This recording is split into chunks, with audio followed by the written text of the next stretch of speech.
La dernière personne disparue dans le triangle de la Colombie-Britannique est Alison Leanne Raspa, une Australienne de 25 ans, qui a quitté Perth en mai 2017 pour travailler au Westin Resort & Spa, un hôtel de luxe à Whisper Upper Village. Le soir du jeudi 22 novembre 2017, Alison est allée pour prendre un verre avec quelques amis au Tui Bello Restaurant & Lounge au centre-ville. À 23h30, après quelques heures, Alison a décidé de rentrer chez elle. Ses amis diront plus tard à la police qu'elle n'était pas en état d'ébriété au moment de son départ. Alison a pris un bus qui l'a déposée à la jonction de Lake Placid Road et de l'autoroute Sea to Sky, dans un quartier appelé Whisper Creek, situé à environ 5 km au sud-ouest du bar. Quelques heures plus tard, à 1h15 du matin, Alison a envoyé un texto à une amie dans lequel elle a déclaré qu'elle était perdue. La température ce soir-là dépassait pas les 6 degrés. Ed Cavano, 45 ans, qui enseignait au Downton Continuation High School, a disparu le 17 juillet après être parti faire du vélo sur le réseau de sentiers Rock Creek, dans la forêt nationale d'Eldorado. Un membre de l'équipe de recherche de la famille a localisé une moto correspondant à la description de la moto de Cavano. Et, malheureusement, ils ont découvert un corps dans une partie reculée de la forêt. Le lieutenant Tom Murdoch du bureau du shérif du comté d'Eldorado a décrit le sentier comme un terrain accidenté et couvert de broussailles à l'ouest de Slate Mountain. Ed avait loué une cabane sur Darling Ridge. Il a été reconnu par des caméras de surveillance au sommet d'une moto Yamaha YZ250 bleue, le long du sentier de Rock Creek vers 11h le 17 juillet.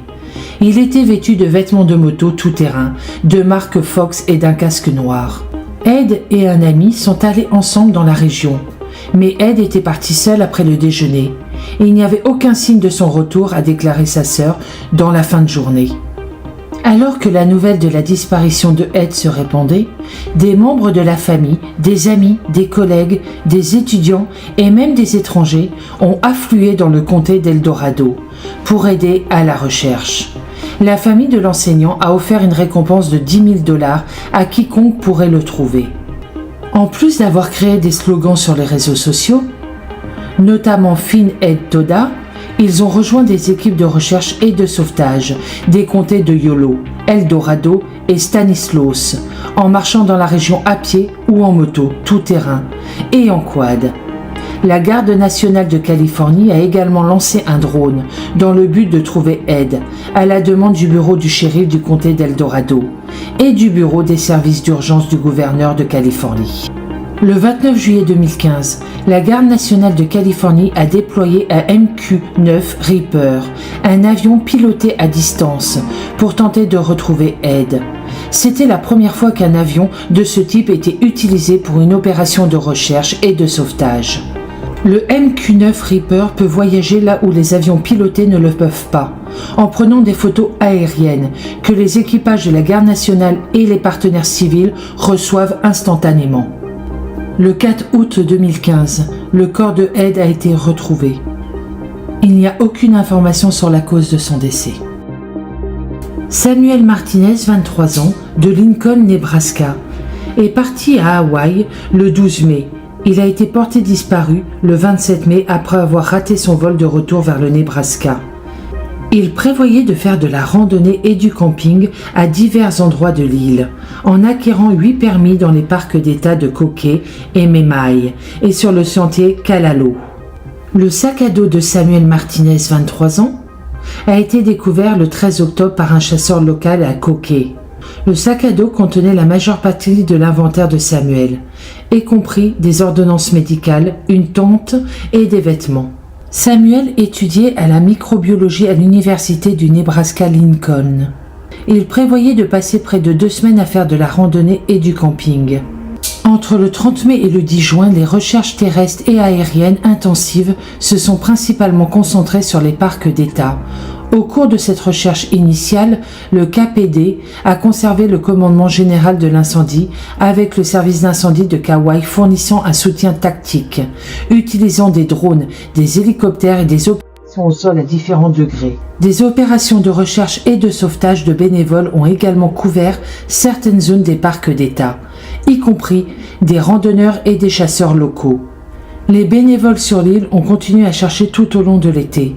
Il n'y a eu aucune observation positive de Samuel depuis le 14 mai. À l'heure où je fais ma vidéo, Samuel est toujours porté disparu. Les parcs nationaux, aux États-Unis et dans le monde, ont été créés en partie pour préserver les plantes, les animaux et l'écologie de certaines régions. Il est donc logique que les humains, entrant dans ces zones sauvages, soient prudents.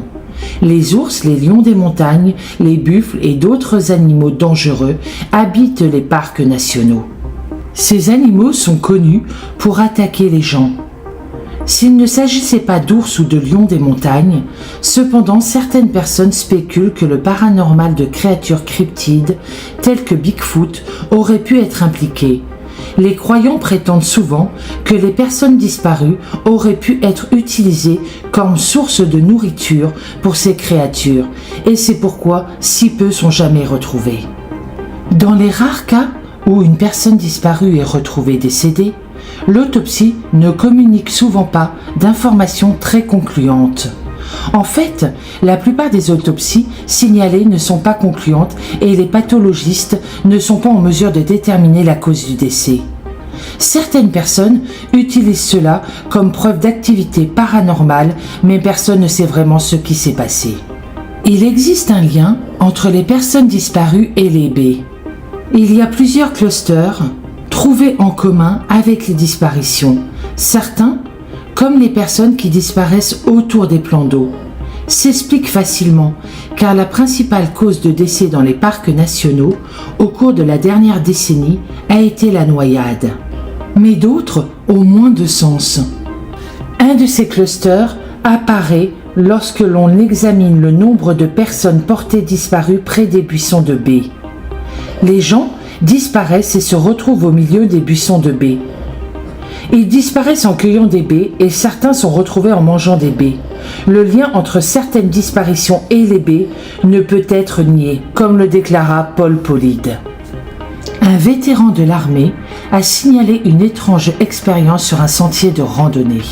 Alors qu'il se promenait avec son fils de 2 ans sur un sentier de randonnée bien entretenu, un vétéran de l'armée a remarqué que les marques de sentier tout autour de lui disparaissaient.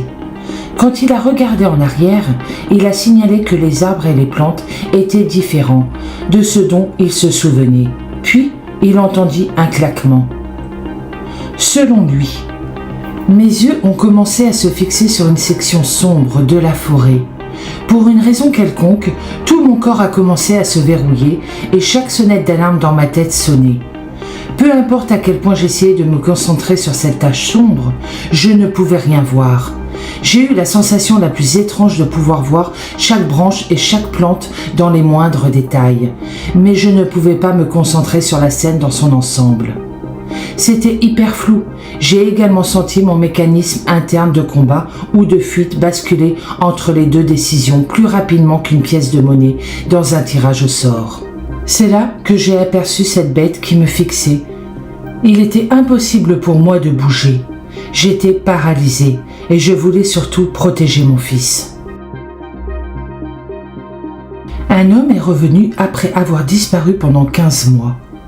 En 1979, un étudiant du nom de Steven Kubacki a disparu pendant 15 mois, après être allé skier dans un parc national. Sur les lieux de la disparition, les enquêteurs ont suivi ses empreintes jusqu'à ce qu'il s'arrête mystérieusement. 15 mois plus tard, il s'est réveillé dans un champ à 500 mètres de l'endroit où il avait disparu et à seulement 60 km de la maison de son père. Il trouva la maison de son père et frappa à sa porte. Steven portait des vêtements qui n'étaient pas les siens et avait une sacoche qui ne lui appartenait pas. Il a affirmé se souvenir de rien, de ce qui s'était passé, mais il a dit qu'il ne souffrait pas de problèmes psychologiques et qu'il n'avait jamais cherché d'aide. Il a finalement obtenu un doctorat en psychologie clinique. Un autre mystère rapporté par les rares disparus est revenu.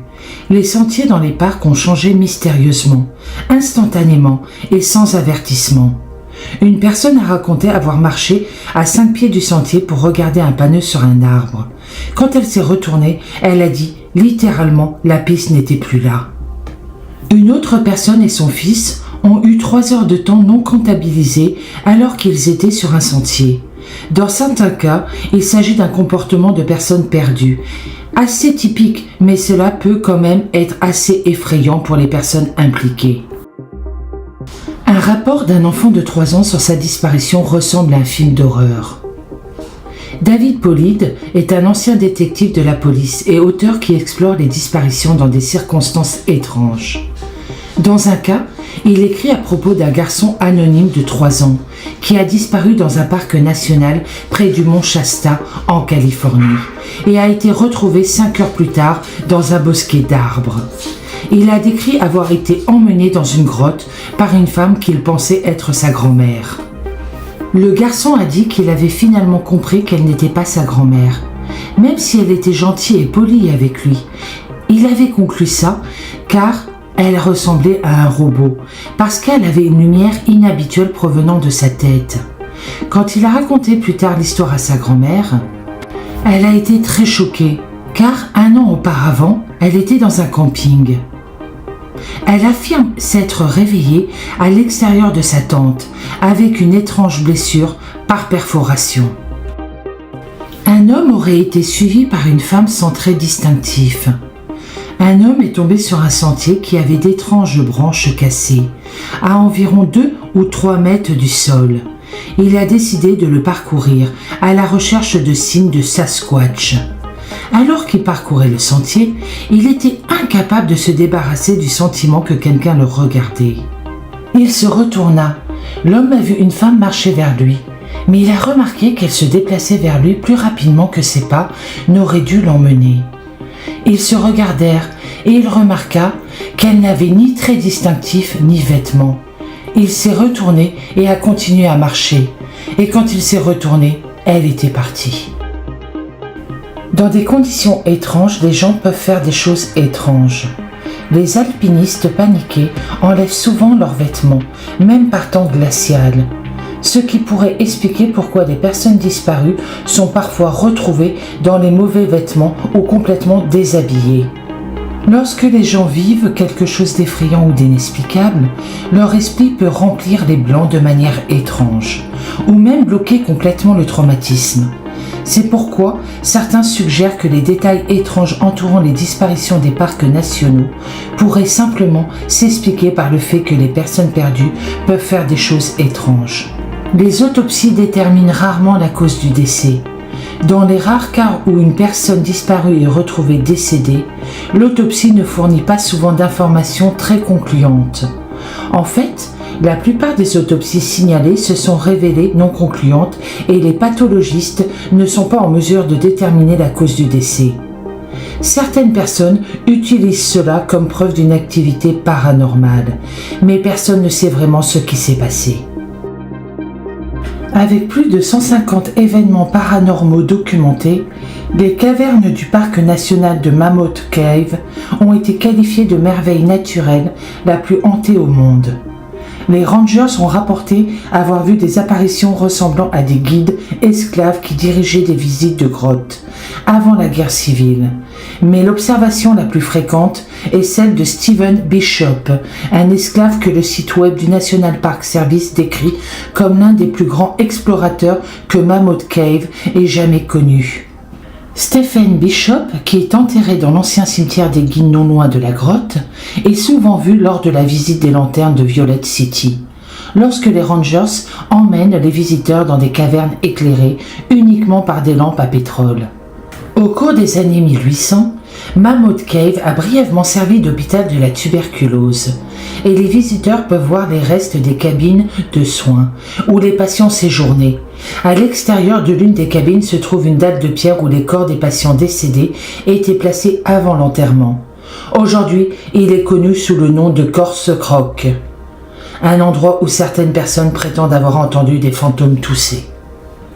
Les crêtes brumeuses des Green Smoky Mountains abritent de nombreuses histoires de fantômes, mais peu sont aussi terrifiantes que la légende Cherokee de Spear Finger. Selon la légende, la sorcière avait un long doigt pointu en pierre et elle parcourait les sentiers des Smokies, déguisée en femme âgée et attirait les enfants qui iraient trop loin de leur village. Si vous êtes un peu trop sensible, essayez de passer cette partie de la vidéo. Elle tenait les enfants et leur chantait des chansons pour dormir, puis utilisait son doigt de pierre pour découper leur foie, qu'elle mangeait. Il y a aussi l'histoire d'un colon qui a été assassiné sur la rive nord du lac Fontana, alors qu'il cherchait sa fille, et des randonneurs perdus ont signalé une lumière mystérieuse qui les ramène. Si vous voulez voir les lumières vous-même et marcher dans les montagnes où Spinfinger aurait vécu, faites une randonnée sur le Norton Creek Trail, qui vous mènera à plusieurs cimetières. Ancienne plateforme, le sentier est encore utilisé lors des journées de la décoration, où les familles des morts des cimetières viennent décorer les tombes. Depuis les années 1700, il y a eu des milliers d'observations rapportées du diable de Jersey, dans les Pinelands du New Jersey. Décrit comme une créature ressemblant à un kangourou, avec une tête de chien, des ailes en forme de chauve-souris, des cornes et une queue fourchue. On dit que l'animal rôde dans les marais du sud du New Jersey et effraie les gens avec son apparence hideuse. Les habitants des villes proches des Pinelands ont rapporté avoir entendu les cris du diable tard dans la nuit. C'est ce qui s'est passé pour Don Scott en 1990. Il a réussi à filmer cette créature, mais malheureusement, il n'a plus jamais été revu depuis. Pour avoir la meilleure chance d'apercevoir le diable de Jersey, parcourez une section du sentier Batona, un itinéraire de 50 km qui s'aventure profondément dans l'habitat de la créature. Le sentier du Transept, Grand Canyon. Les gardes forestiers et les visiteurs du parc ont rapporté avoir vu la Wailing Woman du Grand Canyon qui entourait la rive nord. Selon la légende, la femme s'est suicidée dans le pavillon voisin dans les années 1920, après avoir appris que son mari et son fils étaient morts dans un accident de randonnée. Vêtue d'une robe blanche, imprimée de fleurs bleues, elle flotte le long du Transept Trail, entre le lodge et le camping, les nuits d'orage, pleurant et gémissant sur la famille qu'elle a perdue dans le canyon. Plusieurs observations ont eu lieu. La dernière a eu lieu en 2017. Le parc d'État du désert d'Ansa Borrego. Couvrant plus de 6000 acres, le parc d'État du désert d'Ansa Borrego englobe certains des paysages désertiques les plus diversifiés au monde. Ce parc offre une riche histoire avec la chasse et la cueillette des Amérindiens dans la région il y a 5000 ans et, plus récemment, des explorateurs sur le Sumter Immigrant Trail et le Butterfly Stage. En 1850, on dit qu'une jeune fille de l'Est est arrivée à la station de Seine de Vallecito, sur le chemin de Sacramento, pour rencontrer son fiancé. Malade à cause de l'eau douteuse et des difficultés du voyage, elle est décédée peu de temps après son arrivée, dans une chambre sombre à l'intérieur de la gare. À sa mort, ses bagages ont été fouillés et une toute nouvelle robe blanche ornée de dentelles et cousue avec une fine couture a été retrouvée et supposée avoir été sa robe de mariée. Les employés de la gare de Falencito l'ont habillée avec cela et l'ont enterrée dans le Campo Santo, à quelques centaines de mètres à l'est de la gare. Ils pensaient qu'ils l'avaient mise au repos, mais les nuits de claire lune, on l'a vue au fil des ans marcher sans relâche dans la gare. Elle ne fait de mal à personne, mais sa présence dérange même les plus sceptiques. Le parc d'État de Humboldt-Redwood. Situé sur la côte nord, juste au sud de Renca, le parc d'État abrite certains plus grands séquoias anciens au monde. Les séquoias à couper le souffle ne sont pas les seules choses qui habitent ce parc enchanteur. Des séquoias albinos extrêmement rares, souvent appelés arbres fantômes, peuvent être trouvés dans tout le parc. La coloration albinos est causée par une croissance parasitaire, rendant l'arbre incapable de photosynthétiser ses propres nutriments. Les scientifiques ne comprennent pas vraiment pourquoi les séquoias albinos existent. Certains pensent qu'ils peuvent aider l'arbre hôte à traîner les toxines ou les métaux lourds. Si les arbres fantômes ne vous suffisent pas, vous aurez peut-être la chance de rencontrer une créature Bigfoot, insaisissable lors de votre visite dans la région de Humboldt. 1958, Bigfoot a été repéré depuis dans et autour du parc.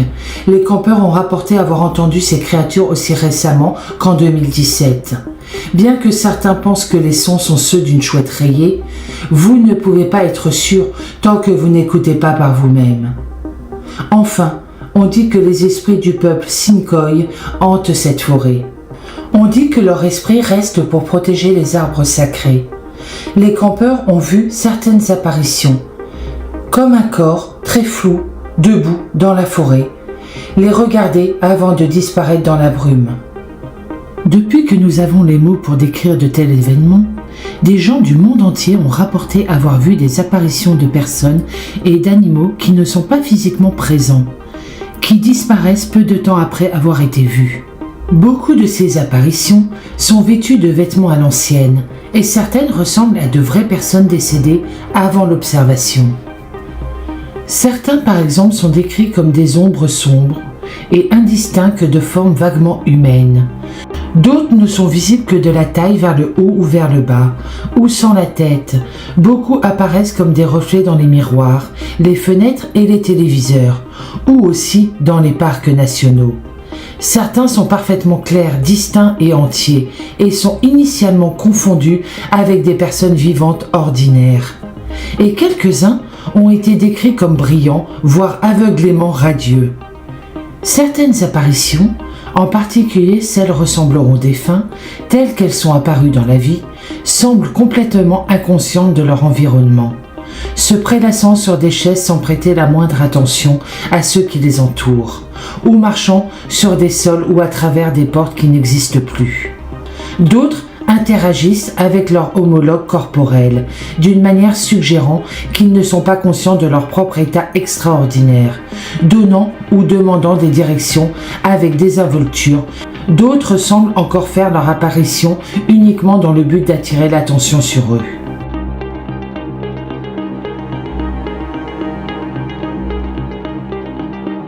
Au cours des millénaires, de nombreuses théories ont été proposées quant à la nature de telles apparitions.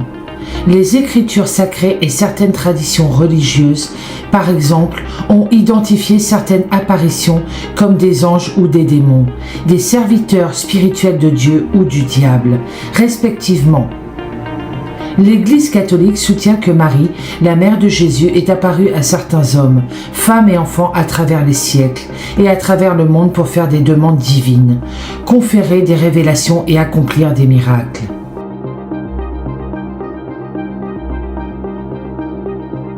Les traditions folkloriques du monde entier soutiennent que de nombreuses apparitions sont des manifestations visuelles des âmes des morts, piégées entre ce monde et l'autre.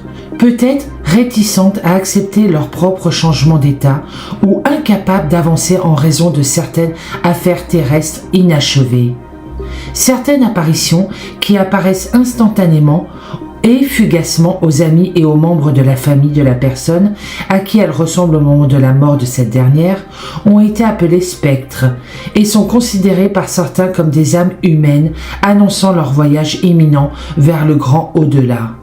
La plupart des témoins qui revendiquent de telles expériences décrivent avoir vu un seul fantôme. Bien que des paires de fantômes ne soient pas rares, les apparitions de véhicules tels que les navires fantômes, les automobiles spectrales, les trains fantômes et les voitures fantomatiques sont moins fréquentes. Cependant, les apparitions les plus rares et les plus spectaculaires de toutes sont peut-être celles dans lesquelles des scènes entières avec de multiples personnages, des structures spectrales et des repères fantômes se déroulent de manière vivante sous les yeux d'une personne. Les apparitions scéniques au Canada. Les apparitions scéniques, bien que rares, ne se limitent pas aux résidences royales et aux champs de bataille sacrés. Elles auraient eu lieu dans plusieurs coins sans prétention du Grand Nord blanc. Ces apparitions ont eu lieu dans le sud de l'Alberta. Un incident se serait produit sur la rivière Oldman, à 15 km en amont de Fort Macleod, dans le coin sud-ouest de la province. Alors qu'il cherchait à s'abriter de la pluie lors d'un voyage de pêche, à l'été 1875, Sir Cecil Denny, l'un des premiers officiers de la police à cheval du Nord-Ouest, prétendit être tombé sur un camp fantôme, qui disparut en un éclair. Il a décrit l'incident dans une réminence ultérieure.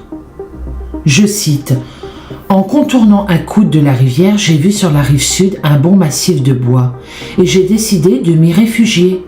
Je me dirigeais vers ce rivage et à mesure que j'approchais, la fureur de la tempête s'endormit un instant et dans le silence, je pouvais clairement entendre les tambours battre dans un camp indien et le son de iya indien s'y mêlant.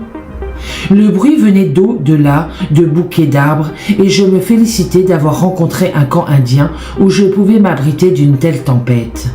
J'en ai conclu que c'était le camp dont on m'avait dit qu'il avait remonté la rivière. J'ai donc débarqué, j'ai tiré le bateau dans les broussailles, l'attachant solidement et prenant mon fusil. J'ai fait aussi vite que possible à travers les bois vers le point d'où les sons pouvaient être clairement entendus. L'orage était maintenant plus violent que jamais et les éclairs étaient presque aveuglants. Je me suis frayé un chemin à travers le bois aussi vite que possible, car il n'était pas trop sûr d'être si près des arbres. Et sortant dans une clairière ouverte d'une assez grande étendue, j'ai vu devant moi le camp indien, pas plus de 2 à 100 de mètres. Je pouvais voir des hommes et des femmes, et même des enfants, se déplacer parmi les huttes. Et ce qui m'a semblé étrange, c'est le fait que les feux au centre de nos nombreuses tentes brillaient à travers les entrées, qui étaient ouvertes. Cela m'a surpris, car vous ne trouvez pas souvent les Indiens se déplaçant dans la pluie, s'ils peuvent s'en empêcher. Ils tiennent généralement leur hutte bien fermée lors d'un orage, dont ils ont très peur. Il y avait, je pense, une 20aine de huttes dans le camp, et on apercevait une bande de chevaux paître, non loin de l'autre côté. Je suis resté quelques secondes à regarder et à considérer vers quelle loge aller, et j'avais fait quelques pas vers celle qui était la plus proche de moi, quand j'ai semblé être entouré d'un flamboyant d'éclairs, et en même temps un coup de tonnerre a suivi. Cela m'a assommé pendant près d'1 minute, et m'a envoyé sur le dos. Un grand arbre non loin a été touché. Je pouvais entendre le déchirement du bois, et il a ensuite été retrouvé presque fendu en 2. Une partie du flux électrique m'avait en partie assommé et m'avait renversé. J'ai eu de la chance de m'être échappé de ma vie, et comme c'était le cas, il m'a fallu quelques minutes avant de pouvoir me lever et regarder autour de moi. J'ai regardé vers l'endroit où se trouvait le camp, mais à mon étonnement et à ma terreur indicible, il n'y était pas. Grâce à une enquête ultérieure, un park rangers a appris qu'une bande d'Indiens Cris avait été massacrée par un groupe de guerre Blackfoot à cet endroit même plusieurs années plus tôt. Lorsqu'il est revenu sur les lieux avec un guide pied noir et un interprète métis, il a trouvé plusieurs crânes humains blanchis au soleil, gisant dans l'herbe. Un siècle entier après l'étrange expérience de Cecil Denny, une autre apparition pittoresque a été signalée dans le coin sud-est de la province, à l'extrémité sud-est de la ville de Medicine Hat. Au cours des années 1970, un chauffeur d'autobus nommé Brian Gale a affirmé avoir vu les maisons du quartier Taylor de Medicine Hat alors qu'il traversait le chemin de fer canadien Pacifique, dans un autobus scolaire juste à l'est de la ville. Le problème, écrit-il, c'est que le quartier Taylor n'a été construit que 5 à 7 ans plus tard, mais ce jour-là, je pouvais le voir comme en plein jour. Fait intéressant, le quartier Taylor se trouve le long du même tronçon du chemin de fer canadien Pacifique, sur lequel une série d'apparitions de véhicules bizarres s'est produite à l'été 1908. Une nuit de juin, en prenant un train autour d'un talus de Ross Creek, juste en dessous de ce qui est maintenant à l'extrémité sud-est du district de Taylor, une équipe du CP a foncé tête baissée dans un train venant en sens inverse. Juste avant l'impact, la mystérieuse locomotive a dévié des rails et a glissé à côté d'eux pendant un certain temps avant de fondre dans l'air sec des prairies. Des témoins ont décrit avoir vu les silhouettes de membres d'équipage fantômes, leur faisant signe de la main depuis l'autre taxi. La même apparition mystérieuse est apparue plusieurs fois au cours des semaines suivantes. Toujours la nuit. Rétrospectivement, le train fantôme semblait être une sorte de présage paranormal. Le matin du 8 juillet 1908, un train du CFCP a percuté un train de voyageurs en provenance de Lethbridge, en Alberta, à l'endroit même où le train fantôme était apparu. 11 passagers et membres d'équipage sont morts dans la collision frontale. Sam Thibault de Quesnel, en Colombie-Britannique, a eu une expérience étrange et troublante dans le sud de la Colombie-Britannique en 1977. Voici son histoire avec ses propres mots. J'ai 59 ans maintenant, mais à l'âge de 15 ans, 4 de mes amis et moi avons vécu ce que je crois maintenant être un portail dans le temps. Cela peut expliquer pourquoi des personnes ont simplement disparu dans la région sans laisser de traces. J'habitais à Merritt, en Colombie-Britannique à l'époque.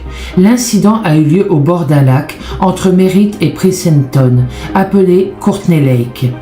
Je crois que cela pourrait faire la lumière sur les disparitions non résolues dans le triangle de la Colombie-Britannique. J'ai vécu cela avec 4 de mes amis les plus proches, Rocky B, Tim C, John C et, si ma mémoire est bonne, Wade W. Nous avions tous environ 15 à 16 ans. Je l'ai dit à très peu de gens car la plupart ne me prennent pas au sérieux. Tout ce que je peux dire, c'est que c'est arrivé. Nous l'avons tous vu et cela nous a fait très peur. Mes amis et moi avons souvent fait de l'autostop à différents endroits, dans et autour de Merritt, en Colombie-Britannique, principalement pour explorer, construire des forts, pêcher et aller nager. Nous avons également exploré des puits de mines abandonnés, juste au sud de la ville, où nous rampions sous des effondrements afin de sortir dans des tunnels principaux où se trouvaient les pistes de charbon. Lors d'un de nos voyages de fin de semaine, nous nous sommes fait conduire à un endroit près du lac de Courtney. Je crois que c'est le frère de Rocky, Roger, qui nous a déposés. La randonnée jusqu'à notre destination a duré environ quelques kilomètres, à travers des broussailles épaisses et des zones fortement boisées. L'ancien chemin était envahi par la végétation, mais vous pouviez encore le distinguer suffisamment pour le suivre. C'était la deuxième fois que je venais dans cet endroit avec mes amis. La route a finalement conduit à une grande vallée ouverte de prairies qui s'étendait devant nous. La vallée s'étendait à perte de vue et finissait par un virage à gauche et disparaissait. Vous pouviez voir une ligne d'arbres bien structurée à travers la vallée qui montait et descendait avec les collines. En regardant vers la gauche, on pouvait apercevoir quelques bâtiments au loin blottis contre le lac. Je crois qu'il était autrefois utilisé comme escale pour les éleveurs conduisant leur bétail dans la région. Il y avait quelques dortoirs rectangulaires à toit plat et une cuisine rectangulaire adossée à une petite sortie du lac. Nous nous sommes dirigés vers l'un des dortoirs dans lequel nous avions séjourné lors de nos premiers voyages au lac. Il y avait des couchettes en bois encastrées dans les murs, et rien de plus. J'ai choisi la couchette inférieure contre le mur qui se dresse à votre droite en rentrant dans le bâtiment. J'avais apporté mon arc et mes flèches, et j'avais accroché l'arc au-dessus de mon lit au mur. Une fois installés, certains d'entre nous ont essayé d'attraper du poisson pour le souper, tandis que d'autres se sont assis autour d'un feu ouvert. Parfois, quand nous voyions des ours et leurs oursons dans la vallée, nous les chassions dans les arbres. L'incident s'est produit dans l'après-midi. Ce que je trouve étrange à ce jour, c'est pourquoi nous avons tous décidé de nous rassembler dans le dortoir à ce moment-là. Car il y avait encore beaucoup de lumière du jour, et ce n'était pas le moment de se coucher pour la nuit. Tout a commencé avec du bruit provenant de l'extérieur du dortoir. Nous sommes restés là à nous regarder, nous demandant qui pouvait être dehors. Le dortoir était fait de rodin, et ses fenêtres étaient couvertes de volets en bois. Je me souviens d'avoir ouvert la porte avec mes amis juste derrière moi, et ce que nous avons vu reste encore en moi à ce jour. Non, pas à cause de ce que c'était, mais parce qu'il n'était pas là quelques minutes auparavant, lorsque nous sommes entrés dans le dortoir. Il y avait du bétail partout. Je ne pouvais pas dire combien, car il y avait un épais nuage de poussière de leurs sabots. Il y avait beaucoup de cow-boys qui roulaient pour essayer de garder le troupeau sous contrôle. Puis, L'un des cavaliers tira son cheval de côté, le long du chemin qui menait au dortoir. La seule chose entre nous était les restes d'une très vieille clôture en bois, sans porte. L'étranger nous a regardés directement. Il était assis droit sur la selle et était couvert de poussière. Il avait une corde dans une main, une autre attachée à la selle et un fusil dans un fourreau qui dépassait visiblement. Sa surprise de nous voir était très apparente. Il y avait quelque chose de très différent chez lui. Il était entièrement habillé de la tête aux pieds dans ce cas à quoi nous avons tous grandi en pensant que les cow-boys ressemblaient. Tout en lui étant rude et dur, comme s'il faisait cela depuis de nombreuses années. Quand j'ai croisé son regard, je me suis tout de suite senti très mal à l'aise. Il a continué à nous regarder pendant quelques instants, tout en maîtrisant mieux son cheval, car il se cabrait un peu, comme s'il était effrayé par notre présence. Il a ensuite sauté de son cheval et a commencé à marcher vers nous. Nous avons tous paniqué, pensant que nous étions en train d'empiéter sur la propriété de quelqu'un et que nous étions sur le point d'être pris. J'ai claqué la porte et nous avons tous couru dans la pièce en attrapant notre équipement. Je me souviens avoir attrapé mon arc sur le mur. Nous avons ouvert les volets de la fenêtre arrière face au lac et avons sauté un par un jusqu'à ce que nous soyons tous sortis. Nous avons couru vers le lac, puis nous avons pris à droite et suivi un petit sentier, menant derrière une petite colline, surplombant la zone dans laquelle nous nous trouvions. Je me souviens d'être assis là, tout blottis les uns contre les autres, à me demander s'ils nous suivaient et de quel genre de problème nous étions. Après ce qui m'a semblé être 5 minutes, John C. et je crois Wade ont couru au sommet de la colline derrière laquelle nous nous cachions, pour avoir une meilleure vue et voir s'ils nous suivaient en fait. John et Wayne sont revenus quelques instants plus tard, nous ont regardés et ont dit qu'il n'y avait personne là-bas. Nous nous sommes tous précipités pour jeter un coup d'œil par nous-mêmes, et ce qu'ils ont dit était en fait vrai. Il n'y avait personne là-bas. Je me souviens d'être retourné vers le dortoir. La première chose était de regarder dans la vallée pour voir s'il s'éloignait du lac. Mais la vallée était vide à perte de vue. Aucune empreinte de sabot n'était visible, aucune poussière. C'était comme si personne n'était jamais là. Je me souviens avoir pensé qu'un troupeau de bétail aussi grand que celui que nous avions vu ne pouvait pas avoir disparu en quelques minutes. La vallée est très ouverte, il n'y avait nulle part où un élevage de bétail de cette taille pouvait se cacher. Nous sommes tous partis et avons appelé cela un week-end incertain. Nous ne savions pas ce que nous venions de vivre, mais heureux de nous en être sortis. Je me suis toujours demandé ce qui aurait pu se passer si j'étais sorti pour rencontrer le cow-boy au bout de l'allée menant au dortoir. Serais-je encore là aujourd'hui ou serais-je porté disparu sans laisser de traces ? J'en suis venu à croire que nous avons rencontré un portail dans le temps. Ce dont nous avons tous été témoins était une expérience unique dans ma vie. La plupart des garçons avec qui j'étais n'ont jamais parlé à personne de l'expérience, et certains sont décédés.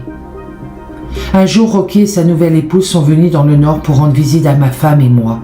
Alors qu'il était assis autour du feu, ma femme a demandé à Rocky si l'étrange aventure dont je lui avais parlé pendant toutes ces années était vraie, et non inventée. Je me souviens du visage de Rocky devenu blanc. Il a dit qu'il n'avait jamais parlé à personne de cette étrange journée d'été de 1977. Il a ensuite raconté son souvenir de l'événement à ma femme. Quand il eut fini, ma femme ne pouvait pas croire ce qu'elle venait d'entendre. Son récit était identique à mon propre souvenir, de ce qui nous était arrivé toutes ces années auparavant. Quelques années plus tard, j'ai remarqué que Courtney Lake se trouvait dans le triangle de la Colombie-Britannique, où beaucoup de personnes ont disparu. Je crois que lorsque ces portails apparaissent dans le temps, ils ne sont là que pendant quelques minutes, puis disparaissent avec tous ceux qui y pénètrent. Je voulais raconter mon histoire depuis des années, mais je ne savais pas avec qui la partager réellement. Nakani, l'homme sauvage du Nord. Au plus profond de la nature sauvage du nord du Canada, se trouve une région mystérieuse, autour de laquelle des histoires étranges tourbillonnent depuis plus de 100 ans. Située près de la jonction de la Colombie-Britannique, de Yukon et des territoires du Nord-Ouest, la vallée de Nahanni est une région remplie d'histoires de prospecteurs sans tête, de mines d'or cachées, d'oasis tropicales, de tribus perdues, d'esprits maléfiques, de malédictions indiennes, de monstres préhistoriques et d'une mystérieuse reine blanche. La popularité des légendes de Nahanni semble croître et décroître au fil des temps et a changé à chaque génération. Au début des années 1900, la plus populaire des histoires de Nahanni était l'histoire de la mine Lost McLeod, une mine d'or dans les monts Mackenzie, découverte et perdue par deux frères retrouvés sans tête, sur les rives de la rivière Nahanni Sud. Dans les années 1940, les lecteurs de journaux du Canada et des États-Unis étaient captivés par les récits d'une oasis tropicale, cachée quelque part dans la région de Nahanni, où la neige ne tombait jamais et la glace ne se formait jamais. Dans les années 1970, les histoires de tous les trappeurs et les prospecteurs disparus ou retrouvés sans tête dans la région de Nahanni ont fait tourner la tête des lecteurs de magazines à travers le continent nord-américain. Aujourd'hui, cependant, les contes les plus populaires de Nahanni sont sans aucun doute les histoires de nombreux animaux étranges qui habiteraient cette vallée isolée. Cette créature, une figure mystérieuse qui hanterait les forêts gelées du nord du Canada, très peu connue en dehors des territoires canadiens et de l'Alaska. Ce personnage ressemble le plus au Sasquatch qui errerait dans les forêts tropicales du nord-ouest du Pacifique. Pour les Dénés qui habitent la nature sauvage de l'Athabascan, depuis des temps immémoriaux, cependant, ces créatures sont connues sous le nom de Nakani. L'un des premiers frontaliers à écrire sur ces hommes sauvages fut le père Émile Petitot, un missionnaire oblate du XIXe siècle, qui vivait parmi les Smalvés et les Satus, d'Aisne des deux grands lacs du North Country. En 1876, Petitot écrit à propos d'une peur qui se propage chez les Indiens, chaque été comme une épidémie. Ils vivent parfois dans la terreur continuelle d'un ennemi imaginaire qui les poursuit sans repos et qui croit voir partout, même s'ils ne le voient pas. La disparition de Michael Edwin Aaron, disparu le 23 août 2008. Dans le comté de Blount, près du parc national des Great Smoky Mountains, Tennessee. Vers 11h du matin, le 23 août 2008, Michael, 51 ans, a été vu pour la dernière fois sur son VTT à 4 roues motrices, se dirigeant vers un terrain fortement boisé près de sa maison. La zone est adjacente à la limite du parc national des Great Smoky Mountains. C'était la dernière fois que Mike a été vu. Malgré une très grande recherche de la zone autour de sa maison, aucun indice n'a jamais été trouvé en dehors de son VTT, abandonné. Il a été supposé par les autorités qu'il avait soit été kidnappé ou s'était perdu dans les Great Smoky Mountains. La famille croit qu'il s'agissait d'un acte criminel. Des années plus tard, rien n'a été trouvé. Qu'est-il arrivé à Mike Aaron ce jour-là dans la nature? La disparition de Jess Groh, 23 ans. Il a disparu le 7 avril 2018. Une recherche approfondie, comprenant des drones, des bateaux à balayage sonar et des hélicoptères a débuté dans le comté de Bladen, où un homme a été porté disparu de son camping tôt. Jess, 23 ans, a été porté disparu très tôt un matin. Selon la division des parcs et des loisirs de l'État, il campait avec un groupe religieux au parc d'État de Singletary Lake, près d'Elizabethtown. Le parc de 35 975 km² est situé dans le comté de Bladen, sur l'autoroute 53 à 16 km au sud-est d'Elizabethtown. Il est ouvert uniquement sur réservation par groupe de 20 personnes. Vers 2h30 du matin, samedi, quelqu'un du groupe a remarqué que Jess n'était pas retourné dans sa cabine. Le chef du groupe a été averti vers 9h du matin. C'est lui qui a alerté les autorités. Son canoë-kayak a été retrouvé juste avant midi. La recherche comprend plus de 15 agences locales composées d'une équipe de recherche du K9, d'hélicoptères, de bateaux dotés de capacités de sonar, de véhicules tout-terrain, de drones et de personnes à pied. Malgré plusieurs mois de recherche, Jess n'a jamais été retrouvée. Le cas terrifiant du tueur en série de la forêt nationale, Gary Michael Hilton. Dans les parcs nationaux, en plus des risques d'ampoules, d'exposition, de pertes sur le sentier, de blessures, d'attaques d'animaux sauvages, de mal de l'altitude, lorsque vous vous aventurez dans les grands espaces, il y a peu de chances que vous fassiez partie des malchanceux qui tombent sur un tueur en série. Gary Michael Hilton, 71 ans, le soi-disant tueur en série de la forêt nationale, est connu pour avoir commis une série de meurtres dans des zones sauvages, certains impliquant des randonneurs entre 2007 et 2008. Le meurtre de Meredith Emerson est une histoire incroyable d'une femme qui a courageusement combattu un maniaque dépravé et a réussi à rester en vie, pendant plus de 3 jours en sa compagnie. Son meurtre a finalement conduit à son arrestation.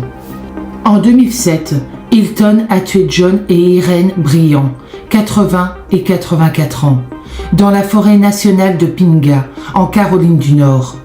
Cheryl Hodge Dunlap, 46 ans, dans la forêt nationale d'Apalachicola, en Floride. Et en 2008, a brutalement assassiné Meredith Hope Emerson, 24 ans, dans la forêt nationale de Chattahoochee, en Géorgie. Avant cela, il aurait tué Rosanna Miliani, 26 ans, et Michael Scott Louis, 27 ans, et peut-être bien d'autres. Gary Michael Hilton, né le 22 novembre 1946, connu sous le nom de The National Forest Serial Killer. Le 21 octobre 2007, un couple retraité de randonneurs passionnés vivant à Horse Show en Caroline du Nord, John et Irene, 80 et 84 ans respectivement, sont partis pour une randonnée à travers la forêt nationale de Pinga, laissant leur fort de marron garé, près de la US Route 276.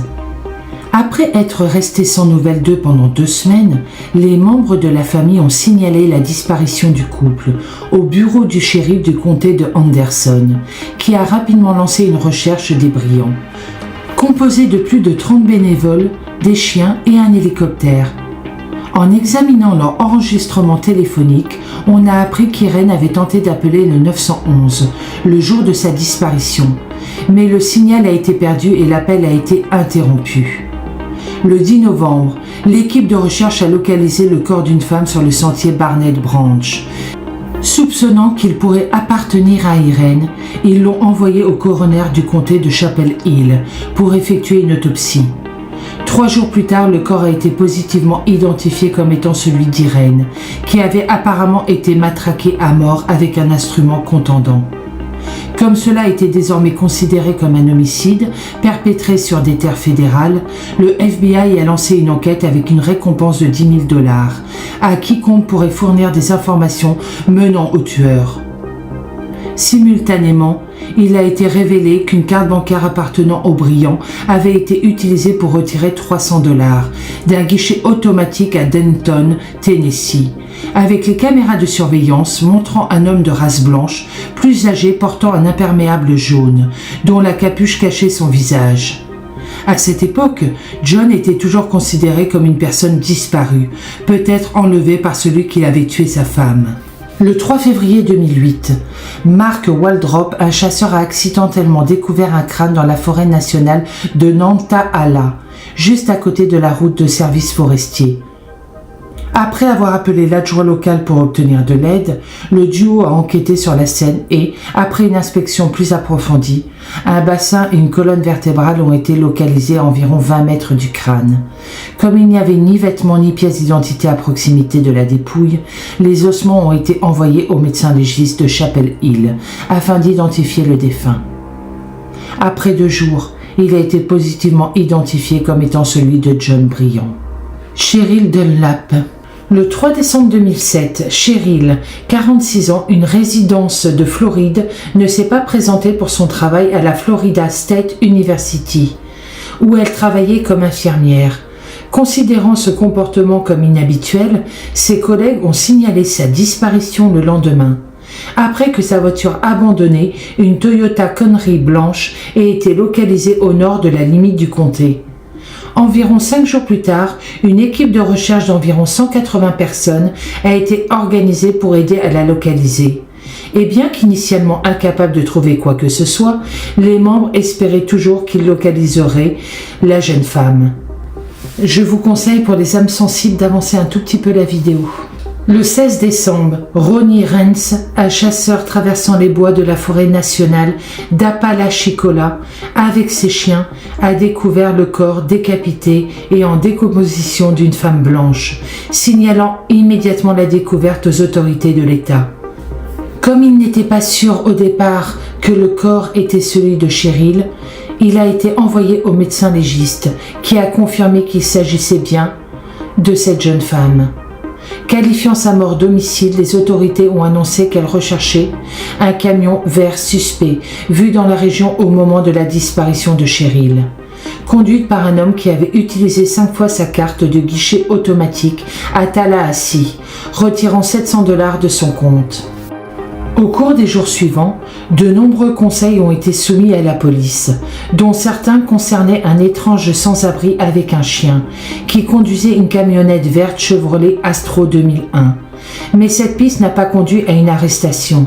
À cette époque, des rumeurs ont commencé à circuler, selon lesquelles un délinquant en série opérait entre la Géorgie et la Floride. Mais à l'époque, la déclaration du bureau du shérif du comté de Léon était qu'ils enquêtaient sur l'affaire comme un homicide isolé. Meredith Emerson. Le jour du Nouvel An 2008, Meredith Hope Emerson, directrice des ventes âgée de 24 ans, a décidé de faire une randonnée le long du Freeman Trail sur Blount Mountain, dans le Vogel State Park. Elle était accompagnée de son chien, Ella, et selon plusieurs témoins, ils avaient observé un mystérieux homme plus âgé avec son propre chien qui la suivait. Le 3 janvier 2008, les autorités ont localisé sa Chevrolet Cavalier de 1995. Une enquête plus approfondie sur le compagnon d'Emerson ce jour-là a révélé qu'il s'agissait de Gary Hilton, 61 ans, un vagabond local connu pour son comportement étrange et son tempérament vicieux, qui promenait souvent son chien Dandy le long du sentier. Depuis cette révélation, il a été annoncé comme une personne d'intérêt dans l'affaire, la police demandant qu'il l'interroge officiellement sur l'affaire. Un jour, après cette annonce, le chien d'Emerson, Ella, a été retrouvé errant dans un parking de Kroger et rendu aux membres de sa famille. Le 5 janvier, les autorités ont retrouvé de nombreux objets appartenant à Emerson dans une benne près d'un parking Kickstreet à Cumming. Ses vêtements ensanglantés, son portefeuille, son permis de conduire, une carte d'identité de l'Université de Géorgie et une ceinture de sécurité tachée de sang. En plus des homicides mentionnés ci-dessus dans la vidéo, Hilton a fait l'objet d'une enquête et reste suspect dans les meurtres non résolus suivants. Judith Smith, 51 ans. Le 7 septembre 1997, plusieurs ossements humains et objets personnels ont été retrouvés dans la forêt nationale de Pinga, éparpillés près d'un terrain de camping. La défunte a finalement été identifiée comme étant la randonneuse Judith Smith, qui a été vue pour la dernière fois à Philadelphie 5 mois plus tôt. Bien qu'il ait été suggéré que Hilton l'ait peut-être assassinée, aucune preuve à l'appui n'a été trouvée. Jason Knapp, 20 ans, étudiant de l'université Clemson qui a disparu en 1998 à Table Rock State Park, dans le comté de Pickens, en Caroline du Sud. Déclaré légalement mort en 2018 en raison de la similitude avec ses autres crimes connus. Hilton a été proposé comme suspect, mais a nié tout lien avec Jason. Rosanna Miliani, 24 ans, randonneuse de Miami en Floride, qui a été vue pour la dernière fois en compagnie d'un homme blanc plus âgé dans la soixantaine, achetant des sacs à dos dans un dépanneur de Brinston City, en Caroline du Nord, en 2005. Après l'arrestation de Hilton, le commis du magasin Steven Sick a contacté les autorités pour relever les similitudes entre son cas et celui de Meredith Emerson. Michael Scott Louis, 27 ans, habitant de South Daytona, qui a disparu le 21 novembre 2007. Quelques semaines plus tard, ses restes démembrés ont été retrouvés par un pêcheur à Ormond Beach, emballés dans des sacs noirs qui avaient été jetés dans le Domaka rivière. Les restes n'étaient pas immédiatement liés à Louis, l'identification se produisant plusieurs jours plus tard dans un laboratoire en Californie. Les restes de son corps, La tête n'a jamais été localisée. Les autorités ont déclaré que si Hilton reste un suspect dans le meurtre et qu'il se trouvait dans la région à l'époque, il n'est pas le seul. La petite amie de Louis à l'époque, Nelsie Telly, qui a ensuite été arrêtée et qui doit être jugée pour le meurtre et le démembrement de son petit ami Jeffrey en 2017, est également considérée comme un suspect viable dans l'affaire. 5 heures après que la police a trouvé les objets liés à Emerson, Hilton a été arrêté grâce à 2 appels téléphoniques anonymes qui affirmaient qu'il passait l'aspirateur dans sa camionnette dans un établissement local. Il a été transféré à la prison du comté, où il a ensuite été accusé d'enlèvement sur la base des preuves matérielles le reliant à l'affaire. Alors qu'il était détenu dans une prison fédérale à Atlanta, la recherche du corps d'Emerson s'est poursuivie dans une zone de 90 km de la forêt nationale de Chattahoochee. Lors de l'examen de sa camionnette, la même Chevrolet Astro 2001 que celle rapportée plus tôt par des témoins, les autorités ont remarqué qu'il lui manquait sa ceinture de sécurité arrière, qui correspondait à celle située parmi les objets personnels d'Emerson. En échange de l'abandon de la peine de mort contre lui, Hilton a accepté de révéler où il avait déposé les restes d'Emerson, conduisant les enquêteurs à la zone de gestion forestière de Dawson. Attention aux âmes sensibles, elle avait été décapitée, mais le coroner a déterminé que cela avait été post-mortem, dans le but d'empêcher l'identification. Hilton a affirmé qu'il l'avait enlevée pour voler ses cartes bancaires et son code PIN, et qu'il l'avait frappée à plusieurs reprises avec la matraque de police jusqu'à ce qu'elle meure. Il a ensuite plaidé coupable de son meurtre et donc a été condamné à la réclusion à perpétuité avec possibilité de libération conditionnelle après 30 ans. En septembre 2009, un randonneur a trouvé des fournitures de camping qui appartiendraient à Gary Hilton, qui a ensuite été remise aux autorités de Floride pour être utilisées lors du prochain procès. Environ 1 mois plus tard, les procureurs de Floride ont accusé Hilton du meurtre de Dunlap, affirmant que des preuves médico-légales le liaient au meurtre. Malgré ses efforts pour lutter contre son extradition, Hilton a été emmené dans le comté de Léon depuis la prison d'État de diagnostic et de classification de Géorgie en juin 2008 et a été renvoyé pour attendre son procès pour le meurtre de Dunlap. Les avocats spécialisés dans les affaires de meurtre qualifiés ont été embauchés comme défenseurs publics. Il a été condamné à la prison à vie en Géorgie le 31 janvier 2008, condamné à mort en Floride le 21 avril 2011 et condamné à 4 peines à perpétuité en Caroline du Nord le 25 avril 2013. L'étrange disparition d'Eric Lewis sur le mont Rainier. Eric a disparu le 1er juillet 2010 du parc national de Mount Rainier, État de Washington. Eric, 57 ans, de Duval, Washington, a été porté disparu près du sommet du mont Rainier, alors qu'il faisait de l'escalade, le jeudi 1er juillet 2010. Il a disparu lorsque ses compagnons d'escalade ont découvert qu'il s'était détaché, les laissant tirer une bobine avec un nœud papillon. Eric avait disparu et après une longue recherche, seul son sac est apparu dans une grotte. Son corps n'a pas été retrouvé depuis 10 ans. Eric a-t-il été effrayé par quelque chose ou quelqu'un? Ses compagnons l'ont-ils malheureusement tué? Ou son équipement est-il simplement tombé en panne? Que s'est-il passé sur le mont Rainier à l'été 2010? Le mont Rainier, également connu sous le nom de Tahoma, culmine à 4392 mètres. Il est situé à Washington, à environ 95 km au sud-est de Seattle et au nord-est de Portland, Oregon. C'est un grand volcan actif dans la chaîne des cascades du nord-ouest du Pacifique, situé dans le parc national du mont Rainier. C'est la plus haute montagne de l'État de Washington et de la chaîne des cascades. En raison de sa forte probabilité d'éruption dans un proche avenir, le mont Rainier est considéré comme l'un des volcans les plus dangereux au monde.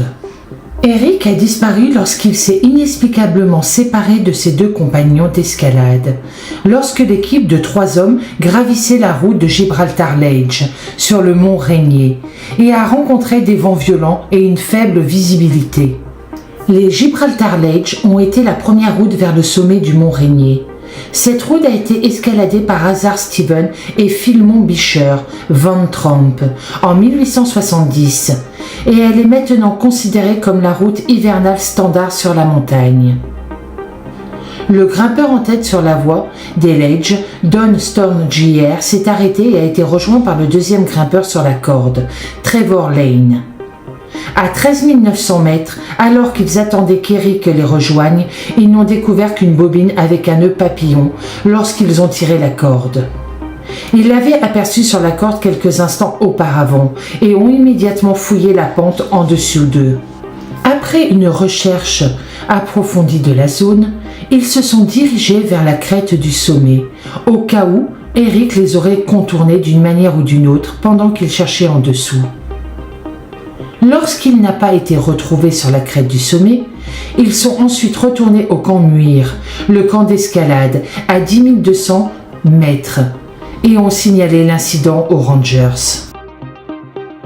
Une équipe d'alpinistes a fouillé les zones de Nisqually Icefall et de Gibraltar Chute, et un hélicoptère a survolé des zones d'escalade où Eric aurait pu se retrouver. Le garde forestier Tom Penn et 2 guides de montagne ont grimpé au sommet à la recherche d'Eric, tard le jour de sa disparition. Le lendemain, la recherche s'est élargie, avec plus de 40 personnes impliquées. Les chercheurs au sol comprenaient des rangers d'escalade du National Park Service, des guides d'escalade de Rainier et des bénévoles d'Olympic Mountain Rescue. Des gardes du parc à bord d'un hélicoptère militaire et d'un hélicoptère commercial ont fouillé depuis les airs. Des chercheurs ont localisé le sac à dos, le harnais d'escalade et la pelle à neige d'Eric à 13 600 mètres et une petite grotte de neige à 13 800 mètres. Il n'avait pas de sac de couchage, de tente, de nourriture ou de doudoune avec lui. Le commandant de l'incident, Glenn Kessler, a déclaré à l'époque « La zone de recherche est un terrain glaciaire, à haute altitude et exige un haut niveau de compétences techniques. Nous avons minutieusement fouillé les zones où nous étions susceptibles de trouver Eric et pensons qu'il est maintenant temps de revenir en arrière. Les patrouilles normales de la montagne avec un œil vigilant pour trouver des indices concernant l'alpiniste disparu se poursuivront. » Qu'est-il arrivé à Eric ? Les autres grimpeurs, Don et Trevor, ont minutieusement cherché Eric et retracé leurs mouvements. Le sol était recouvert de neige, donc suivre les traces d'Eric aurait dû être facile, mais il n'a laissé aucune empreinte de pas en dehors de celle qui suivait ses compagnons. Nulle part, ils n'ont trouvé de signe indiquant qu'il s'était séparé du groupe. Son équipement d'escalade a été retrouvé par des chercheurs dans une grotte, à l'endroit même où il a disparu.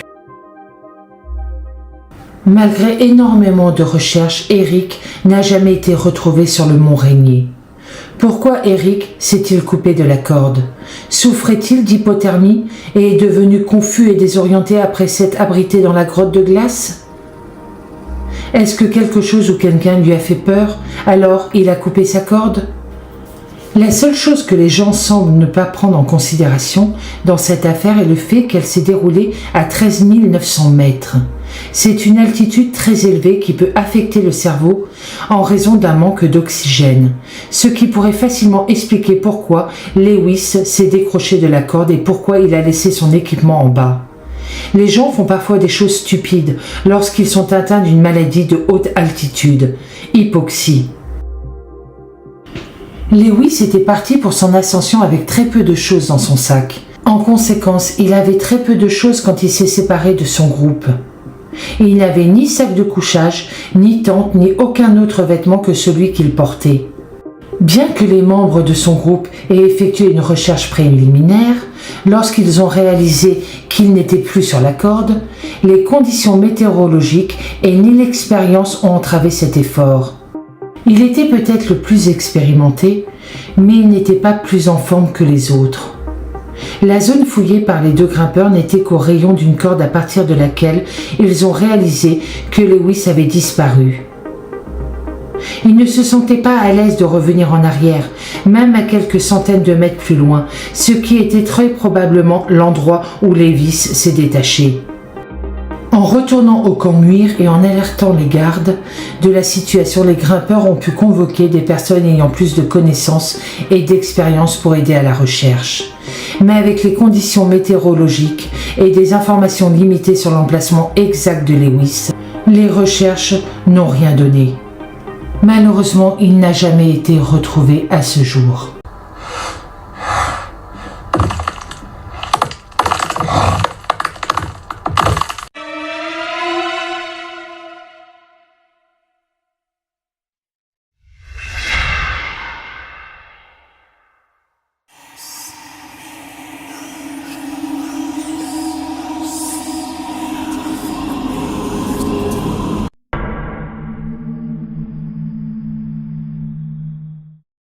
Depuis des siècles, d'étranges créatures seraient observées dans les forêts d'Europe du Nord. Mais parmi elles, une se distingue, une bête bipède, mi-homme, mi-chien, capable de chasser dans le brouillard et de suivre ses victimes sur des kilomètres. Voici le dossier le plus terrifiant jamais enregistré. La rencontre entre 4 jeunes voyageurs et le Dogman. Les forêts de l'Europe du Nord sont anciennes. Elles existaient bien avant les villes, bien avant les routes, bien avant l'homme. Elles respiraient déjà lorsque nos ancêtres n'étaient que des ombres, terrifiés par la nuit. Et dans ces forêts, il y a des choses que même la lumière n'ose pas toucher. En Hollande, au cœur du Véluve, un ancien garde forestier disait: certains soirs, les arbres se taisent, et quand la forêt se tait, court. De l'autre côté de la mer du Nord, dans les bois du Kent, en Angleterre, un vieil homme affirmait avoir vu, une nuit de brume, un géant sombre marcher entre les troncs, droit comme un humain, mais respirant comme une bête affamée.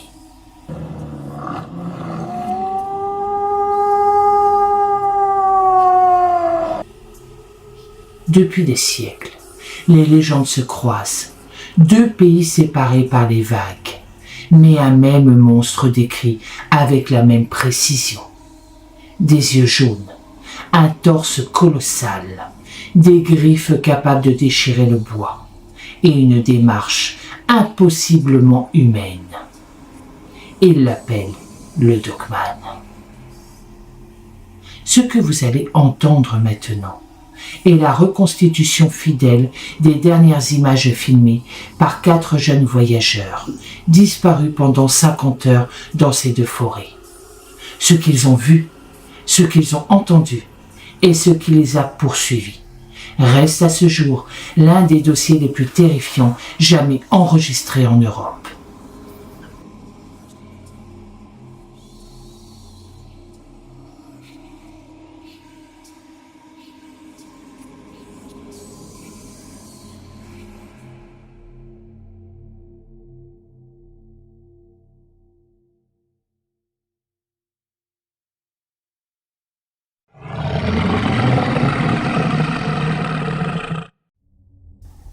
Liam, Nora, Dieter et Sacha, âgés de 22 à 24 ans, étudiants, rêveurs, passionnés de mystère et de paranormal. Liam, le leader naturel, voulait à tout prix créer un documentaire amateur. Nora, étudiante en anthropologie, voulait analyser les mythes. Dieter, le local, connaissait les vieilles légendes hollandaises. Et Sacha, caméraman, rêvait de faire un film viral. Leur projet était simple: traverser les Pays-Bas, filmer le Véluve, puis prendre un ferry vers l'Angleterre et comparer les mythes du Wolverhampton hollandais et du Dogman britannique. Mais dès leur arrivée dans le Véluve, les premiers signes apparaissent. Un garde forestier, la soixantaine, les interpelle. Évitez de dormir ici. Les animaux sont étranges ces semaines-ci. Mais quand Liam demande quels animaux, le vieil homme répond simplement: pas des animaux. Puis Puis il s'éloigne sans un mot de plus, en jetant un dernier regard inquiet vers les arbres. La nuit tombe vite, très vite, comme si le soleil se noyait derrière des murs d'arbres. À 21h48, une brume lourde envahit la clairière. La température chute brutalement. Le vent cesse. Plus un oiseau, plus un insecte, rien. Juste un silence épais. Puis, à 22h17, un hurlement, long, profond, déformé. Un hurlement tellement grave que le micro de la caméra de Sacha grésille. Ce n'est pas un loup, ce n'est pas un chien, ce n'est même pas un animal. Ce hurlement contient quelque chose de presque humain, comme si une voix essayait d'imiter un cri de bête.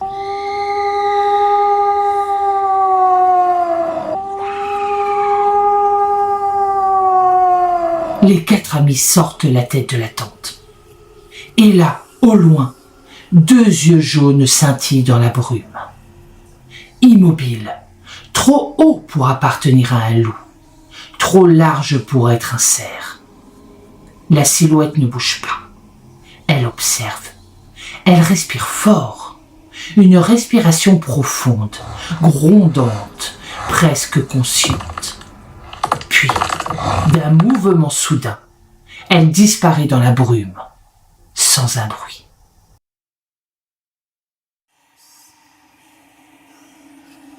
Le lendemain matin, la tension est palpable. Sacha filme le sol et découvre des empreintes gigantesques, presque humaines, mais avec des griffes, des orteils allongés et un poids qui écrase la terre comme une presse. Certaines empreintes sont doubles, comme si la créature alternait entre 2 pattes et 4. Nora murmure, aucun animal n'a une empreinte comme ça. Dieter pâlit immédiatement. Il reconnaît une vieille légende hollandaise. Le Walvenman, un être capable de marcher comme un homme et courir comme un prédateur. Le groupe commence à douter, mais ils continuent leur voyage. Ils veulent comparer ces traces avec celles du dogman anglais. Les voilà partis, mais personne ne dit un mot pendant le trajet vers le ferry. À bord du ferry, la mer du Nord est grise, agitée, comme si elle savait ce qui approche. Sacha filme l'horizon, puis il zoome sur quelque chose flottant entre les vagues. Un animal? Un cerf? Mutilé? Ouvert de haut en bas, comme si un prédateur avait arraché toute la cage thoracique d'un seul coup. Nora panique. Elle veut arrêter le projet. Elle supplie Liam de faire demi-tour. Mais Liam, obstiné, refuse. On doit finir ce documentaire. On doit comprendre ce qui s'est passé. Ils n'en savaient rien encore. Mais la créature qui les avait observés dans le Véluve n'était peut-être pas restée au pays. Ou c'était une autre créature. Arrivés en Angleterre, ils se rendent dans les forêts du Kent. Des bois anciens, tordus, brume. Une atmosphère lourde, presque suffocante. Ils interrogent les habitants. Un agriculteur affirme « J'ai vu quelque chose courir à 2 mètres de haut. Pas un homme, pas un ours. Quelque chose entre les deux. C'était terrifiant. » Une femme raconte avoir entendu un cri. Comme si quelqu'un hurlait en agonisant, mais trop aigu pour être humain. Un homme âgé, assis devant sa maison, dit d'une voix tremblante « Ne restez pas ici cette nuit. Si vous entendez le hurlement 2 fois, la 3e, il sera juste derrière vous. » Malgré les avertissements, Le groupe décide de filmer une seconde nuit.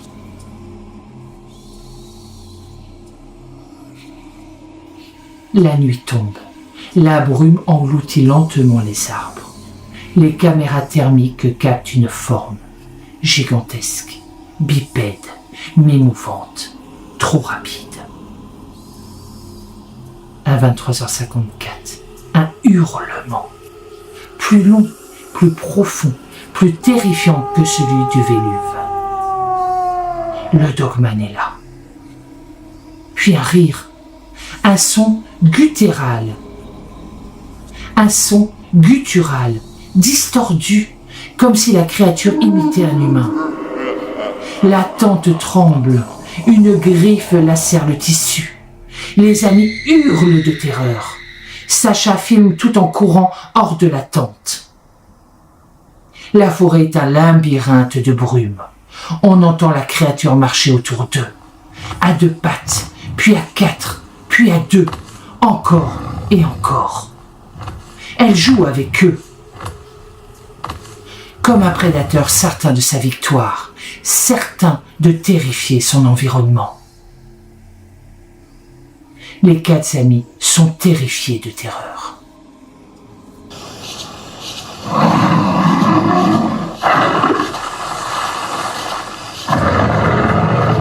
Sacha glisse sur une racine.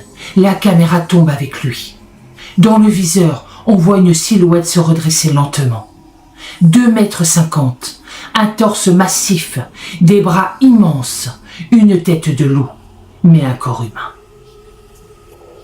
Les yeux jaunes brillent. Sacha hurle. La créature pousse un souffle chaud, comme si elle riait. Elle tend une main griffue, puis un bruit énorme, un craquement. Les autres tirent Sacha au sol en hurlant de terreur. Ils essayent de s'enfuir. À l'aube, la forêt s'éclaircit, mais un silence horrible règne. Le Dogman ne court plus. Il marche lentement, comme s'il savourait sa chasse. Les 4 amis aperçoivent enfin un chemin. Ils courent, le souffle court, les yeux pleins de larmes. Ils sont terrifiés. La créature s'arrête au bord des arbres. Elle regarde le groupe s'éloigner. Elle ne les poursuit plus, comme si elle savait qu'elle les reverrait.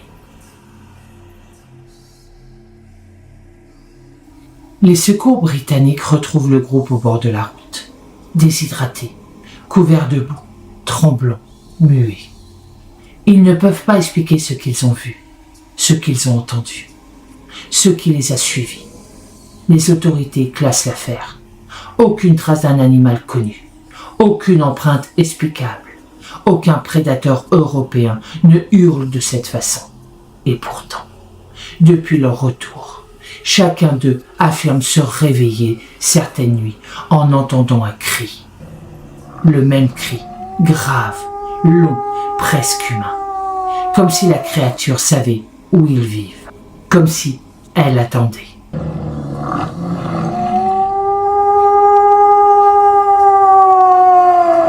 Dans les forêts du Véluve et dans les bois du Kent, les habitants jurent qu'on peut encore entendre parfois, au cœur de la brume, le hurlement du Dogman.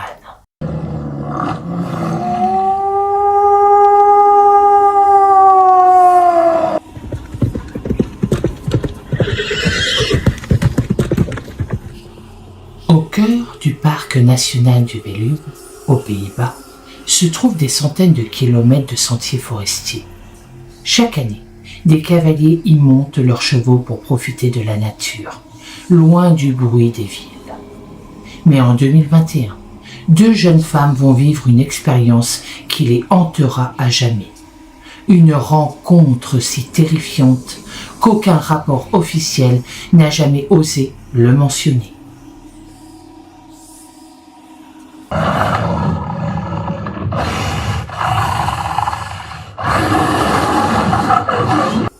Lina, 23 ans, et Zoé, 22 ans, 2 passionnées d'équitation. Chaque semaine, elles parcourent les sentiers à cheval. l'un des plus grands parcs forestiers d'Europe du Nord. Le 18 septembre 2021, elles partent pour une balade au coucher du soleil. Une sortie banale, sauf qu'elles ne reviendront plus jamais les mêmes. Vers 18h40, les deux cavalières empruntent un sentier étroit bordé de pins. La lumière diminue, les ombres s'allongent. Soudain, Storn, le cheval de Lina, s'arrête net. Il souffle fort, tremble, refuse d'avancer.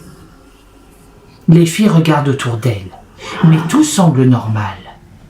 Jusqu'à ce qu'un cri déchire le silence. Un cri long, grave, ni humain ni animal.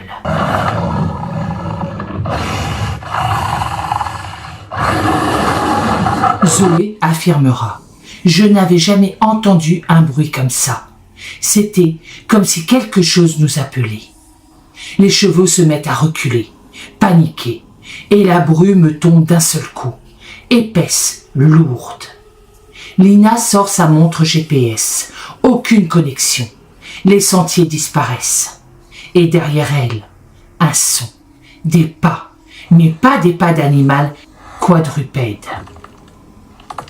Des pas sur deux pattes, lourds, mesurés, lents. Les filles croient à un randonneur, mais la chose qui avance dans la brume est beaucoup trop grande. À une trentaine de mètres, Lina aperçoit une ombre, une masse sombre, bipède, immobile entre deux pins. 2,50 m, peut-être plus. La tête est allongée, les épaules trop larges pour être humaines, les bras presque jusqu'aux genoux. Storn, le cheval, souffle, Nova tremble, les deux cavalières n'osent pas respirer. L'ombre fait un pas, puis un autre, puis s'arrête, comme si elle évaluait ses proies. Zoé murmure. Il nous observait, comme si il comprenait ce que nous allions faire. Lorsqu'un craquement résonne sous la patte de la créature, Storn explose. Il se cabre, manque de faire tomber Lina, puis part au galop, effrayé. Nova suit dans un réflexe de panique totale. Les filles pensent qu'elles sont sauvées, mais derrière elles, la chose court, sur 2 jambes, puis sur 4, à une vitesse impossible.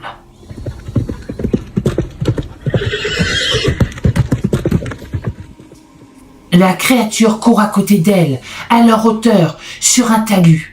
Elle les regarde en courant, sa gueule ouverte, ses dents immenses, comme si elle jouait, comme si les 2 jeunes femmes ne représentaient rien d'autre qu'un divertissement. Les filles hurlent de panique. Storn manque de tomber. La chose bondit d'un arbre à un autre avec une agilité impossible. Les chevaux sont paniqués, les cavalières effrayées.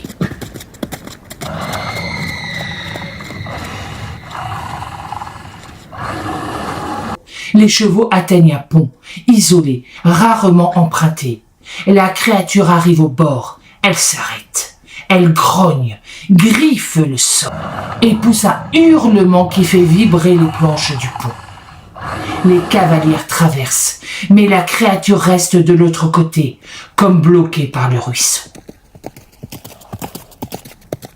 Elle les regarde, droit dans les cieux, et elle incline la tête lentement, comme un chasseur qui dit à sa proie « Je reviendrai ». Les 2 cavalières débouchent enfin hors de la forêt. Les chevaux sont couverts d'écume. Nova tremble au point de presque s'effondrer. Les filles galopent jusqu'au premier village. Elles tombent l'une contre l'autre, incapables de parler pendant plusieurs minutes. Leur respiration est instable, leur tension dangereusement élevée. Elles viennent d'échapper à quelque chose qui n'aurait jamais dû exister. Un peu plus tard, le vétérinaire confirmera que les chevaux étaient en état de panique animale extrême, sans aucune blessure physique. Depuis cette nuit, Zoé ne monte plus jamais à cheval. Lina fait des cauchemars, toujours les mêmes. Une silhouette debout sur un pont, regardant en silence. Certaines nuits, dans les villages autour de Véluve, des habitants affirment entendre un hurlement trop grave pour un loup. Et parfois, ils jurent voir une ombre gigantesque près des prairies. Lina et Zoé ont survécu, bien sûr, mais le dogman n'oublie jamais ses proies. Et la forêt se rappelle toujours de ceux qui ont fui.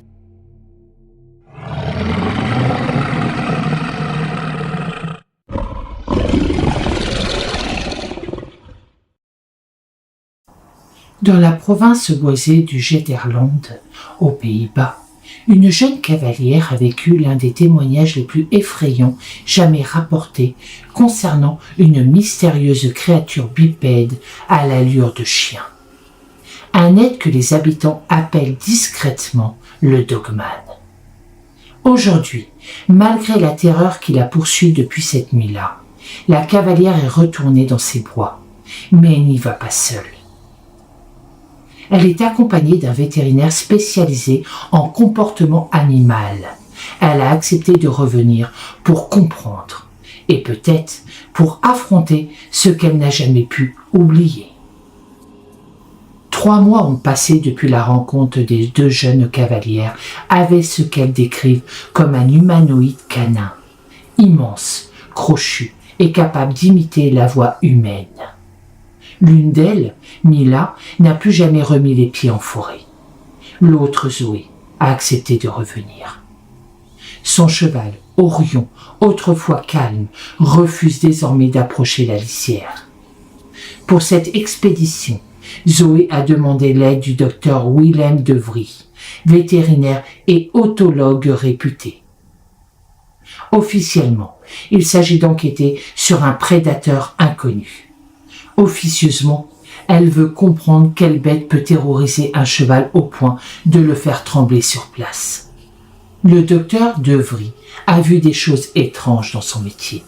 Des loups hybrides, des accidents de laboratoire, des cas de mutilation animale jamais expliqués. Mais ce qu'ont décrit les 2 cavalières ne ressemble à rien de connu. Un loup ne se dresse pas à 2 mètres de haut. Un ours ne court pas comme un homme. Et aucun animal ne peut imiter un cri humain. Alors, je veux voir ces traces par moi-même. À peine entré dans la forêt, les chevaux deviennent nerveux. Orion recule, ses oreilles se plaquent. Zoé le caresse, lui parle, mais l'animal fixe un point invisible entre les arbres. Zoé, c'est ici, c'est exactement là que ça a commencé la dernière fois. Willem s'accroupit. Il examine le sol. Ce qu'il trouve lui glace le sang. Ce n'est pas une empreinte de loup. Ce n'est pas un pied humain non plus. C'est autre chose. 4 doigts, 1 pouce, et des griffes profondément inscrites. La taille est anormale, presque trop anormale. Alors que Willem photographie les traces, les chevaux s'agitent violemment. Orion frappe le sol. Le second cheval recule autant qu'il peut, les naseaux grands ouverts. Willem regarde leurs yeux. Il voit quelque chose que nous, humains, ne percevons pas encore. Un grognement retentit, lointain, puis un autre, plus grave, plus proche. Zoé, c'était pas un loup, ce son. Aucun loup ne fait ça. Ils atteignent la clairière où tout avait basculé lors de la première rencontre. Les arbres portent encore les marques de griffes. Des touffes de poils sont coincées dans l'écorce. Willem en prélève. Ces poils sont trop longs pour être un loup et trop épais. On dirait presque ceux d'un animal aquatique ou arctique. Mais pourquoi ici, dans cette forêt humide? Zoé pointe du doigt un buisson. Elle y voit quelque chose. Zoé chuchote. Il nous regarde.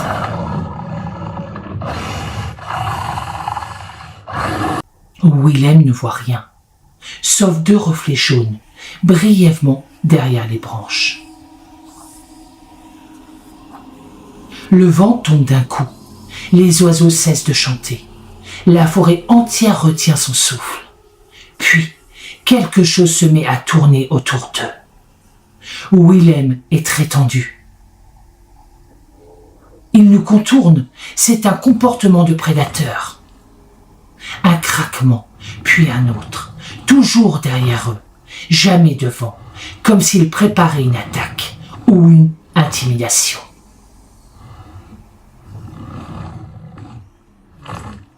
Zoé se met à crier. « On devrait partir tout de suite !» Mais Willem secoue la tête. « Non, si on fuit, il nous poursuivra. Restez groupés. Restez calmes. Autant que possible. » Un cri retentit. Pas un hurlement de loup, pas un cri humain. Quelque chose entre les deux. Un appel, une menace claire peut-être. Zoé panique, incontrôlée. C'est exactement ce qu'on a entendu ce soir-là. Le même cri, le même ton. Les chevaux paniquent totalement. Ils tirent sur les rênes, prêts à fuir. Ils se cabrent. Willem essaye de les calmer. Si on reste ici, on va se faire encercler. On retourne vers la lisière. Maintenant, allez, on se dépêche. Ils repartent en urgence. Mais la créature les suit. C'est clair, on l'entend. Parallèle à eux. Toujours à droite, toujours caché. Zoé dira à Willem, il nous laisse partir ou il nous pousse dehors. Willem ne répond pas, il écoute, analyse. Il essaye de comprendre ce qui se passe.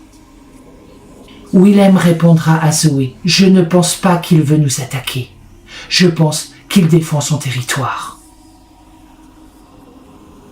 À quelques centaines de mètres de la sortie, tout s'arrête. Plus de bruit, plus de pas, plus rien. Zoé croit que c'est fini, jusqu'à ce que la créature se montre, enfin. Un craquement puissant, une respiration rauque, surhumaine. D'un coup, la créature sort de derrière un pin massif, à 4 mètres d'eux. Grande, trop grande, un torse humanoïde, une tête lupine, des pattes avant dépassant presque les genoux, et surtout des yeux jaunes, presque intelligents, calculateurs. Zoé se met à trembler. Elle sanglote. « C'est lui, c'est le même, j'en suis sûre !» Willem, tremblant malgré lui, « Ne bougez pas surtout !» La créature avance d'un pas, puis 2. Elle renifle l'air. Un grondement profond sort de sa gorge. Puis, elle fait demi-tour et disparaît entre les arbres. Comme si elle avait jugé qu'il ne représentait plus une menace. Zoé et Willem ne sont jamais retournés dans cette forêt. Les poils prélevés ont été envoyés à un laboratoire universitaire. Les résultats officiels concluent à un animal indéterminé, sans correspondance génétique connue dans la base de données. Depuis, d'autres témoignages ont émergé. Randonneurs, forestiers, habitants de villages isolés. Tous décrivent la même créature, le même cri, les mêmes yeux, et tous affirment que, lorsqu'on le croise, on comprend immédiatement que ce n'est pas un simple animal, mais quelque chose d'ancien, de territorial, de conscient et qui n'aime pas être dérangé.